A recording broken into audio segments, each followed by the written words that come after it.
তাহসিন বিয়ে করতেছে বাবা।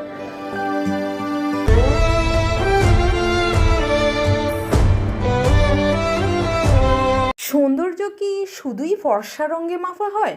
এই প্রশ্নটাই সামনে এনে পুরো সামাজিক বাস্তবতাকে বাড়িয়ে দিলেন শায়লা সাথী অভিনীত নতুন নাটক শ্যামলা মেয়ে। নাটকের গল্পে সাথীর চরিত্র এক সাধারণ শিক্ষিতা ভদ্র মেয়ে। একটাই অপরাধ, তার গায়ের রং শ্যামলা। এই কারণে একের পর এক ছেলের পরিবার তাকে দেখে এবং বিনা কারণে না বলে দেয়। কারো মুখে শোনা যায় মেয়েটা কালো, কেউ বলে আমাদের ছেলের সঙ্গে মানাবে না, আবার কেউ শুধু দেখে চুপচাপ মুখ ঘুরিয়ে চলে যায়। প্রতিবারই সাথী ভেঙে পড়ে, তবুও হাসি দিয়ে এগিয়ে যাওয়ার চেষ্টা করে।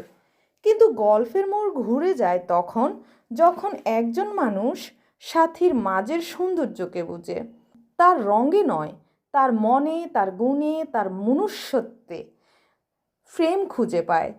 শ্যামলা মেয়ে নাটকটি দেখিয়ে দেয় রং নয়, চরিত্রই একজন মানুষকে সুন্দর করে। সমাজ যতই সমালোচনা করুক, নিজেকে ছোট ভাবার কোনো কারণ নেই। শায়লা সাথীর অসাধারণ অভিনয়, বাস্তবসম্মত গল্প আর সামাজিক বার্তা সব মিলিয়ে এই নাটকটি দর্শকের হৃদয় ছুঁয়ে গেছে। রং নয়, মনটাই আসল সৌন্দর্য।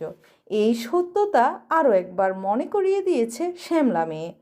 শায়লা সাথীর অসাধারণ অভিনয়, বাস্তবসম্মত গল্প আর সামাজিক বার্তা সব মিলিয়ে এই নাটকটি দর্শকদের হৃদয় ছুঁয়ে গেছে। রং নয়, মনটাই আসল সৌন্দর্য। এই সত্যতা আরও একবার মনে করিয়ে দিয়েছে শ্যামলা মেয়ে। আপনি কি শ্যামলা মেয়ে নাটকটি দেখেছেন? কমেন্টে জানান।